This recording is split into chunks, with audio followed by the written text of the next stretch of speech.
Okie doke, next chapter for the Witches.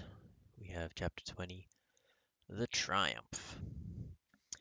Mr. Jenkins had not gone more than a few paces towards the Grand High Witch's table when a piercing scream rose up high above all the other noises in the room, and at the same moment I saw the Grand High Witch go shooting up into the air.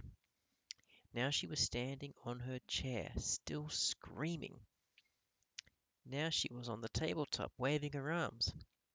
What on earth's happening, Grandmamma? Wait, my grandmother said. Keep quiet and watch. Suddenly, all the other witches, more than 80 of them, were beginning to scream and jump up out of their seats, and as though spikes were being stuck into their bottoms. Some were standing on chairs, some were up on the tables, and all of them were wiggling about and waving their arms in the most extraordinary manner. Ah. Then, all at once, they became quiet. Then they stiffened. Every single witch stood there as stiff and silent as a corpse. The whole room became deathly still. They're shrinking, Grandmamma, I said. They're shrinking just like I did. I know they are, my grandmother said. It's the mouse maker, I cried. Look, some of them are growing fur on their faces. Why is it working so quickly, Grandmamma? I'll tell you why, my grandmother said. Because all of them have had massive overdoses, just like you. It's thrown the alarm clock right out of whack. Everyone in the dining room was standing up now to get a better view. People were moving closer. They were beginning to crowd round the two long tables. My grandmother lifted Bruno and me up so we wouldn't miss any of the fun. In her excitement, she jumped up onto her chair so that she could see over the heads of the crowd. In another few seconds, all the witches had completely disappeared, and the tops of the two long tables were swarming with small brown mice.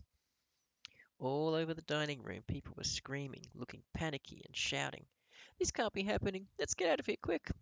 Waiters were attacking the mice with chairs and wine bottles and anything else that came to hand. I saw a chef in a tall white hat rushing out from the kitchen brandishing a frying pan, and another one just behind him was wielding a carving knife above his head, and everyone was yelling, Mice! Mice! Mice! We must get rid of the mice! Only the children in the room were really enjoying it.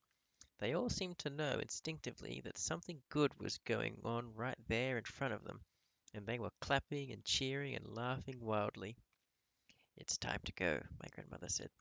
Our work is done. She got down off her chair and picked up her handbag and slung it over her arm. She had me in her right hand and Bruno in her left. Bruno, she said, the time has come to restore you to the famous bosom of your family. My mum's got not a big fan of mice, Bruno said. So I noticed, my grandmother said. She'll just have to get used to you, won't she? It was not difficult to find Mr. and Mrs. Jenkins. You could hear Mrs. Jenkins yelling from across the room. Help! She was shouting. Get me out of here! There's mice everywhere! They'll go up my skirt! She had her arms high up round her husband. From where I was, she seemed to be swinging from his neck. And from where I was, she seemed to be swinging from his neck. My grandmother advanced upon them and thrust Bruno into Mr. Jenkins' hand. Here's your little boy, she said. Hi, Dad, Bruno said. Hi, Mum. Mrs. Jenkins screamed even louder. My grandmother, with me in her hand, turned and marched out of the room.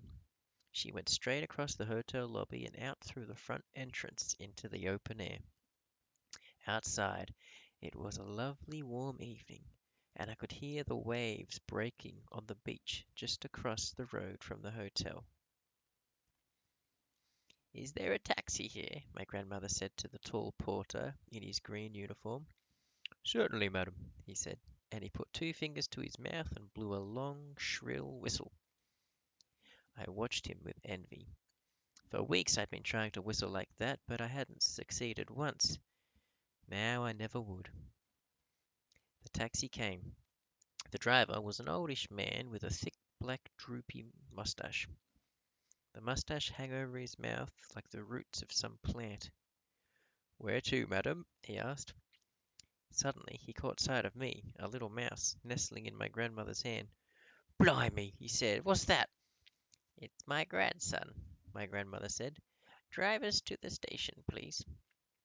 "I always liked mice," the old taxi driver said. "I used to keep hundreds of them when I was a boy. Mice are the fastest breeders in the world. Did you know that, ma'am? So if he's your grandson, then I reckon you'll be having a few great-grandsons to go with him in a couple of weeks' time." "Drive us to the station, please," my grandmother said, looking prim. "Yes, ma'am," he said, "right away." My grandmother got into the back of the taxi and sat down and put me on her lap.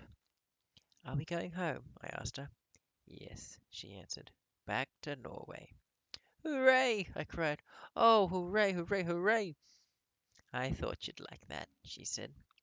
"But what about our luggage?" "Who cares about luggage?" she said. The taxi was driving through the streets of Bournemouth, and this was the time of day when the pavements were crowded with holiday makers, all wandering about aimlessly with nothing to do. How are you feeling, my darling?" my grandmother said. "Fine," I said. "Quite marvelous." She began stroking the fur on the back of my neck with one finger. "We've accomplished great feats today," she said. "It's been terrific," I said. "Absolutely terrific." There you go. Everything's looking good. It's at the end of that story. So it started off, you get the tension, builds up to that big climax with everyone turning into mice, and now it's going to come down and resolve with all the characters at the end, leaving us hopefully feeling pretty good. So I think there's just a couple more chapters to go, so we'll read the next ones next week.